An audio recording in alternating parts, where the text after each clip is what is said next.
We are back working on our Sylvia-powered rear-wheel drive budget Evo build. We've made amazing progress on this thing so far. We've got our S13 subframe in the front, we've got our motor, and we've got the MX-5 rear subframe in the back. And for the most part, this thing looks like a complete car. But in reality, we have so much work left to do on this thing. Luckily, I have some help. You're gonna take it over there. You weren't expecting to be on film. No, just yet. I don't have the right lighting. No, actually it looks really nice. We have to start here. Okay guys, so today we are going to put an LS in the... You are absolutely dreaming, mate. She's saying that because what drift car do you have? Not yet, but... Well, you do, you own it. Well, I own it, but it's not a drift car until it does its first skid. LS in an S13 shell, so not like this, but... Yeah. This is still cool. So today I'm going to help Mike with absolutely nothing. Just look pretty. Yeah, that's fine. You just bring all my viewers just from like sitting there looking pretty. For real though, her car is like absolutely bonkers. Full pro build as well. I actually came here just to get the new detail. Ooh, suss out that hoodie, girl. Look how good this is. Are you warm? Yes, I'm very warm. I'm nice. too warm. I'm sweating. And we also have our rear bumper. So this thing is like full Evo looking, but obviously the one thing we are missing is the rear bumper. So I've got like my old one. It's got this nice bottom lip on the rear, which is cool, but obviously now that we've got the flares and the thing's wide, it's not going to meet up with the bumper and it looks a bit weird. So fun story. The kit that is on the car, someone was selling it with the car on Marketplace. I asked the guy if he'd sell it, but he didn't want to part the kit out from the car. So he sold that car with the kit to someone else. Then they ended up parting out the car. And I bought the kit from all different people, which is so funny. So I bought the front guard from someone different, bought the rear flares from someone different, and now we have the rear bumper. This is a very expensive body kit and all of this stuff is super hard to find in Australia. I'm not quite sure about this rear bumper. We need to fit it to the car and see what it looks like. So we are going to be throwing that on the car a little bit later in the video. They're just going to have to stick around and wait, alright? Yep. I'm doing a little plug here on Insta. This is my work. This is what I'm going to do. Dang, you look good. That's nice. But first up, we need to whip the head off this motor and kind of see what we're dealing with. This is kind of unknown, this motor. It's from a reputable source and apparently it runs really nicely and stuff like that. So I think whipping the head off, putting a new head gasket in it and putting a new timing belt on it at least gives the motor the best chance of survival and running well. What's your opinion on that? I wasn't listening. I was thinking of my car that I just bought. What did you buy? I just bought a 33, a shell, so it hasn't been painted yet or anything, and there's no motor gearbox, and I was just thinking, shit, what am I going to put in it? It's RB25. RB25, yeah, but like, it's different from a street build to a drift car build. It's completely different. I don't need to put a surge tank and all this crazy drift car stuff into this. I'm like, shit, what do I need in my 33? Just an RB25, RB25 box, just a nice chill fuel pump and some hand controls. I need hand controls. Yeah, you do. Yeah, but mine are really expensive, so... Everyone slide into her YouTube channel and go check it out because she's actually documented her whole build. Man, this lighting is so nice. You look great. It's good. So first things first, let's go ahead and whip the head off this thing. I've actually just got everything dummy fitted here. So all we really need to do is just pull the stuff off and undo the head bolts. All right, let's get the head off. You. Using our SP Tools electric ratchet, we begin to whip off the intake manifold. Since everything was just dummy fitted, this was easy work. Next up, we remove the valve covers, turbo, and turbo manifold. Finally, we undo the head bolts, assume the power stance, and remove the head. Alright, that was actually really so easy. Probably the easiest head removal ever. The head is so light. Everything on this engine is so small, which is cool. So our head is here. That's nice and off. Here is, I'm seeing the block with you guys for the first time. A little bit of stuff going on the top of this piston here, but what we'll do is we'll grab this head gasket and take it off for the funsies, and then I'll get a vacuum and just vacuum anything off. And then I might just quickly chuck some WD-40 down the bores before we rotate the motor over just so we don't scratch anything. But our good friend Christina. Well, Mike didn't mention that the camera actually went flat when I took out the head and... Yeah, you did the whole thing. And the camera went flat, we couldn't recover the data. I know, it's so annoying. Now I've got to go. Yeah, you're done. Thanks for all the hard work. Thank you. I appreciate it. Hey, it looks good on you. Everyone, that look good. Jump onto DTAC, drop the clothing. You want this one, trust me, this one. I had the other one. Still good, love it, but this one's like, if you're from Melbourne and you want to stay warm, definitely get this one. That's the money shot, that one. Yeah. Loves it. Bye. Everyone say bye. Bye. Bye. So, I gave this piston a quick scrub with the wire brush, but this thing does look like it was potentially a little bit rich when it was running last, whenever that was, probably 10 years ago. Yeah, so let's go ahead and clean everything up. It's gonna be a very satisfying wee cleanup because everything needs to be nice and silver before we slap our new head gasket in.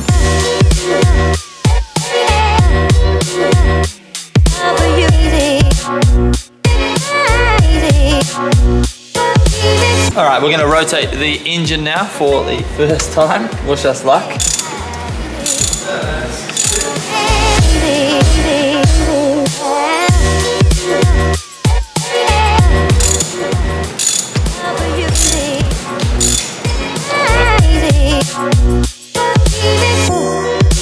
So I'm really happy that we actually ended up taking the head off and deciding to put a new head gasket in, because after cleaning everything up, everything looks super tidy. Pistons look fantastic, bores look fantastic, everything rotates super nicely, so very, very happy with that. I think we have a healthy motor on our hands, which is really nice. All right, skip forward to the next day because we had to get our head, of course, surfaced. That is here, head's looking fantastic. I gave it a nice clean as well. So everything is good to go pretty much for our new head gasket. Surfaces are beautiful. So stoked that this motor is in good condition by the looks of things. No scratches or anything in the bores. We're giving this thing the full treatment. So brand new timing belt, brand new pulleys, brand new head gasket, which we can actually just go ahead and like slip in now. So it's got the dowels. Basically, these copper things go over the dowels. Boom. Our new head gasket is in. Look at that. It's a good thing I have was here because I actually put the head gasket in upside down just before. Now it's up the right way. I'm an idiot. But hey, lesson learned, at least happy days. The best thing about this whole setup, and I'm so glad that I went like the small, look how tiny the motor is, honestly, 1.8 litre motor, is because like the head is so easy to lift on. Once again, we assume our power stance and put our freshly decked head onto the motor. Then we drop in our brand new head bolts and torque them to the specs provided.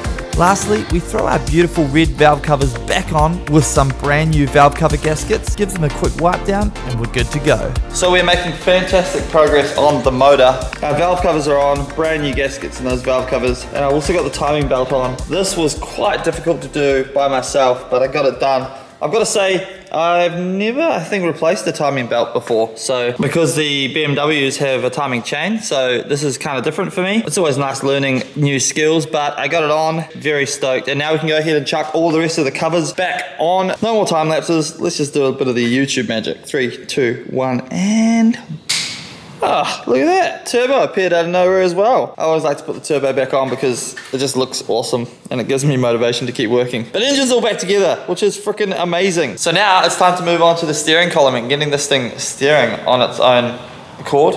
Not its own accord. It's not an artificial intelligence car, but you know what I mean. Like, we want it to steer with the steering wheel. That's what I'm talking about. So here is an S13 steering column that my friend Matt Walker dropped off that he wasn't using. And I have taken this part off because this is the part that we need. And what we need to do is cut a hole in our firewall, and we're going to weld this to our already existing Lancer. Oh, a light literally just fell out of my guard. That's great. So we're going to weld it to our already existing steering column right here. Look at that. So this guy needs to go somehow on here through the firewall. So we'll hole saw the hole first. Yeah, we've got to kind of sort out where this is actually going to go. It's nice to be working back on the inside of the car again. Look, I've even started chest fitting some interior, but that's obviously for another day. Probably next video we'll go ahead and start putting the interior back together because it's ready. So right now let's go ahead, mark up our hole. No time like the present. Bang a hole through that firewall.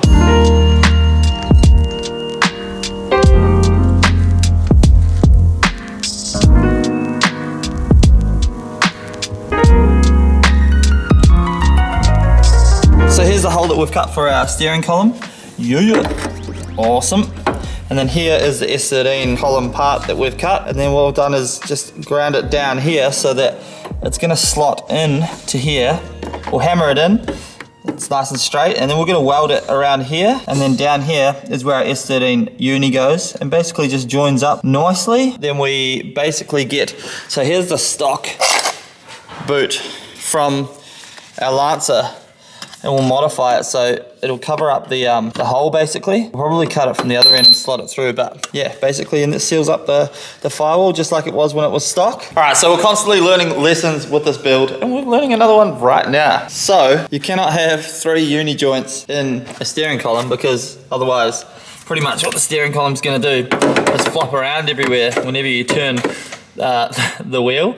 So we need to delete this uni right here, because under here we already have one uni right here, and then we've got that one, and then we'd have another one at the steering rack itself, and that means that this middle one is allowed to just flop around, so that's no good. So what we'll do is remove this whole steering column, which is just 12mm bolts. It's not actually that hard at all. It's much easier just to take this whole thing apart, have a bit of patience, and do the job right the first time. And so out comes the steering column. This was super easy to remove with the already stripped out interior. First off, I cut off the unneeded uni joint, then we measured up our new section of pipe that we need to weld onto our existing column. Getting the new column pieces straight was the most difficult part of this whole process. Once I was happy that it was nice and straight, I laid down the final welds.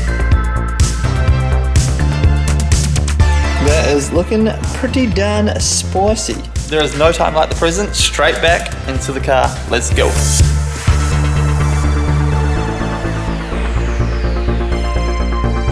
So we have our uni joint here, and we have our shaft here. Should slide over here.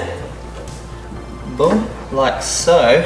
So that is our steering linkage all hooked up. So technically, if we move our boss kit, so we give this guy a wee move.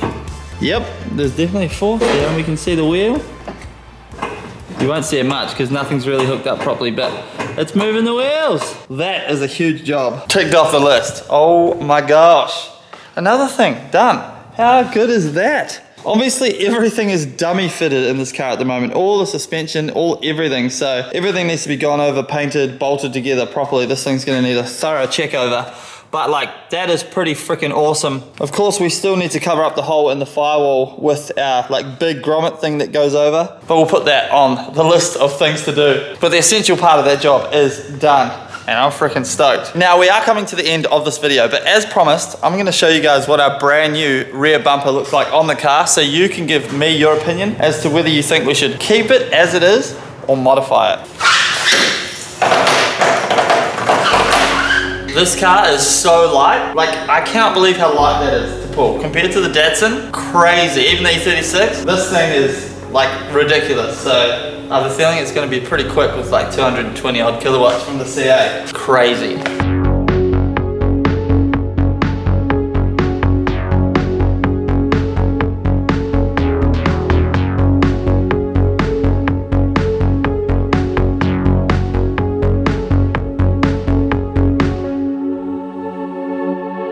Moment of truth. Here we go. Is it gonna be awesome or shite?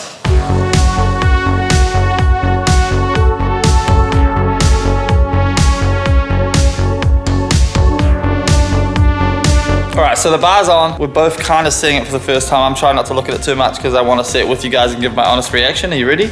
Here we go. So first things first, it doesn't fit very well. So on the side, as you can see, I've used masking tape to hold it up. And then on this side, look how far out it is. Obviously it will fit like when we give it some gentle persuasion, but the fit overall was just not amazing. It looks a little 2000s Honda 6 spec type era, just from first glance. Let's put this boot down.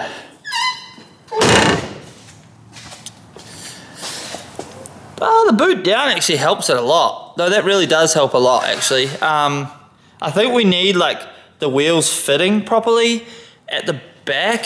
So obviously the wheels are gonna be right, we're gonna be freaking aggressive. So they'll be tucking hard, right flush with the guard or poking slightly. So pretty much the same as the front fitment is now. It's interesting. So we do have a couple of options here. I don't hate it. Let's have a look from this side.